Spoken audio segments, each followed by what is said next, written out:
no problem. Then I saw the nerf muscle armor for King. I'm like, okay, cool, because I play King. I said, alright, cool, like, bet, no problem. I understand. Then they give him a few ways to enter Jaguar sprints and then readjust how Jaguar sprints works. I'm like, okay, Jaguar sprint was kind of weak. People complained about it at the launch of the game. But it was actually kind of weak, so I understand why they're buffing it. I'm like, alright, cool. It'll be fun to use. Where I now started feeling a bit apprehensive was when they gave him homing throws in heat. I was like, okay, this is, I don't know, because I don't know, I'm a king man, and even I don't want to fight a king in heat if he's going to have homing throws. I was so worried. But like, you know what, no problem. Then I saw that breaking throws actually did damage to the defender, and I just. So eventually, people, even some of my friends, were like, "Nah, this patch is going to be dog water." And I said, "Let's wait for the patch to come out." Some people felt, "Okay, people are being optimistic." For me, I was like, "It's not even a matter of optimism. I'm seeing that throw break thing." And then they said, "Okay, we hear you on the throw break thing. We will adjust. We will address it after season 2 has launched. We can't address it now because the patch is basically ready to roll out. To start changing it now, maybe to cause delays or something. Okay, it's all good." But then, so I now said I want to see the patch because for you to give King 2 homing throws in heat, that means you must have done some really serious nerfs for him to deserve those buffs. Only to find out, counter hits down forward 2-1 is still a hit confirmable launcher. That's 13 frames. His down forward 1-2 is still a good poke. His punishment is still on point. If his punishment was touched, I don't know what I would have done, because King's consistent punishment is one of the reasons I picked the character up, or why I decided to focus on the character. But seeing him not get nerfed was shocking. Then I go to check Nina and I don't see significant nerfs. I check Yoshi, I'm like, okay, I see significant nerfs. I check Brian and I'm seeing things that look like buffs. And I'm just so shocked because his new hit moves are powerful. His standing punish is now a lot better because I think he has a 12 frame punisher now that knocks down. Then after the nerf Jin, they give Jin some nerfs. They nerf the things people say okay are too oppressive. Alright. Then they buff Jin's wall carry. Next thing you know, I'm seeing videos of Paul killing people with one punch, and it's so hilarious. Granted, some of those videos might be a misrepresentation of something that can happen in a real match, because they have rage on, they have counter hits on, they key charge, and then they hit the death face on clean hits. So of course it's going to do bajillion damage. But then I hear about the Paul thing where there's a glitch where if he does forward 1+2, you can't block the follow-ups. I tried to replicate it myself, but I did not succeed. I don't know how. Then I saw that Jack had this weird loopable offense thing with the jumping clap, with this jumping electric clap, and I'm just, so I go and I was like, okay, let me find out. I realized because they would do 2-1 jumping clap goes into Gamma Howl on hit. On block he can go into Gamma Howl as well. On block it's +8, and on hit it's +17. So it felt weird that an 11 frame move puts you in such a disadvantageous situation where the only remedy to it would be a power crush. Now, the reason why most people ease that mix up is because he can decide to jump and not do the clap. He can jump to the clap, enter Gamma Howl, and do a move that is too fast for you to respond. He can jump, do the clap, he can loop the Gamma. Like, no matter the situation, Jack is in the driver's seat and he's taking no risk whatsoever. And that now brought me to what I believe might be the reason why people are angry. Because people who like Lord Means, Ravenings, they are happy. They're like, yo, my character is dope now. Lord Means and Raven Means are happy, and I'm happy for them. I have a friend who's a Jackman. He's not happy about that crap. He is not happy. He is not happy at all. And then after pondering on all those things, it now clicks in my brain when you have a pressure sequence that includes a plus on block mid, a homing move, and then a move that does chip damage. Maybe it's even the plus on block mid that does chip damage on block. It is encouraging a different kind of passive play. One person is just going full gorilla mode, and the other one is just sitting there blocking, because every single decision he takes, there is almost no net positive attached to it. And that's when it now dawned on me that the risk reward system in Tekken 8 is actually a key problem with the design. Risk reward is supposed to be a part of the game. If a lot of the stance mix-ups did not result in a loopable offense, people would not. Yeah, sure, people will be angry. It's the Tekken community. We can be angry sometimes, but it wouldn't be this bad. It would not be so bad that people would go and start review bombing, especially when these guys came and said they were buffing defense, and then they present a video. They show they buffed the side steps. They show that they've removed heat engagers that are power crushes. They removed the power crush property from them. You're showing okay. Key charge setups are gone now. It was a sad.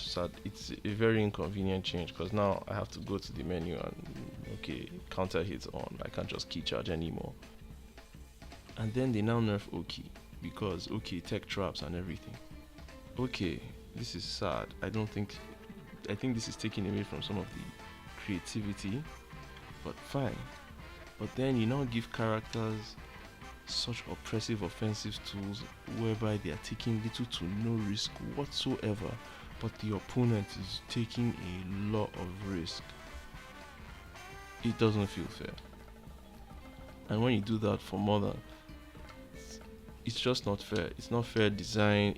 It skewers the risk reward factor against the defender, and it's not fun to be stuck in front of a character that can loop their offense in front of you. I saw a Steve sequence by the wall recently. I always knew he had the potential to do it, but I think it's been buffed now. I don't know Steve very well, but I saw a video where Steve will put you in a pressure sequence. There's a mid that's a homing move. There's a high that is a guard crush that guarantees a follow-up, so blocking. And then there's another high or a mid in that sequence that is plus on block or does chip damage. So moving is risky because there's a homing move and you're by the wall.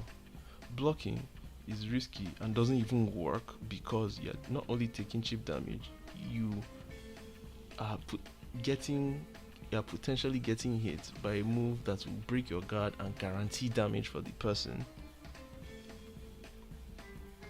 And then the only thing you can do is just pray,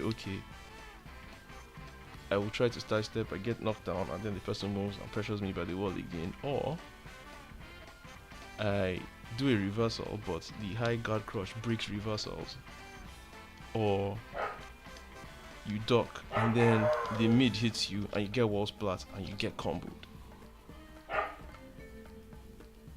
So it's a very unfavorable situation for defenders. And I think in everything, that is probably the one thing I would change. In this, I would look at all the moves. I don't think increasing health is a solution.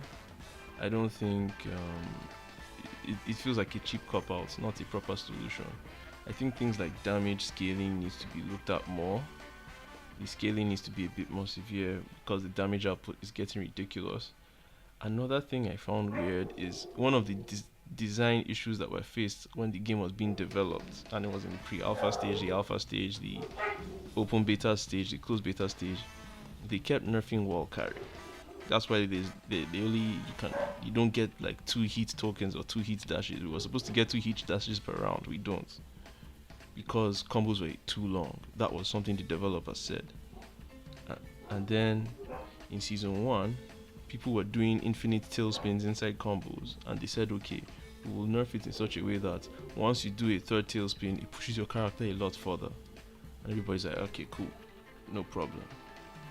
Only for you to come and then give a bunch of tailspin moves to a bunch of characters. Lars, that had one of the best and easiest wall carries in this game, now gets such insane wall carry now because of the new moves they've given him, and I'm just perplexed. And there was no need to buff his wall carry. Then they nerfed Jin, but then they give him other ways to enter Zen and enter crouch dash, and when he enters crouch dash, the electric that comes out of crouch dash is actually a proper electric that does chip damage and is plus. So Jin now has a situation where I don't know, but he now has a loopable, potential loopable offense situation that you have to put your life at risk to answer, and then Jin is not taking that much risk. I think that is the main issue. The main issue is the risk-reward balance is weird. Can the dev team bounce back from this? On paper, if you look at this situation in isolation, it's not something that cannot be remedied. A lot of things were busted when Tekken 8 launched, but people were happy for the first month that the game came out. But when one of the things they promised was they would look in chip damage, and then Claudio gets 22 points of chip damage off his while running 1+2 when he's in heat. This used to do 9 damage, 9 points of chip damage in season 1. It now does 22. 25 if your back is to the wall, then 20 if you're out in the open, but if you're close to the wall, 23. But if your back is really close to the wall, like you have the back against the wall, and it does while running 1+2, it's 25 points of chip damage. That's game-changing damage off chip. After the devs themselves said chip damage is something we will look into, and that we're looking into with the patch that is coming out now. Not that something that we'll look into in the future, or something we're going to address now with this coming patch. So in a sense, the Tekken fans, especially the older fans, were like, okay, we'll get some semblance of what the old Tekken was. Are understandably angry because people feel betrayed. That is why they're angry now. Because if it was just that, okay, they said if they said the priority was to improve individual heat mechanics, because the way heat is implemented now, the only thing that people seem to use heat for is heat burst, heat smash, and chip damage. That's it. So you want to tweak heat so that it's not just this oppressive heat burst, heat smash, heat burst, heat smash. You want to use heat to center around the character's identity a lot more, so that the heat is not just a chip down plus on block mechanic. And while we're doing that, we'll also look into defense in the future. If they phrase it like that, some people would probably be upset, sure, but nobody will feel betrayed or lied to. I hope things get better, and even if things get better, I'll understand people who are not quick to trust the devs anymore, because they feel scorned, and I feel some type of way too, because that chip damage on through, I know they said they will address it, but the idea and the thought that the fact that somebody thought that was okay, it boggles my mind, but it is what it is.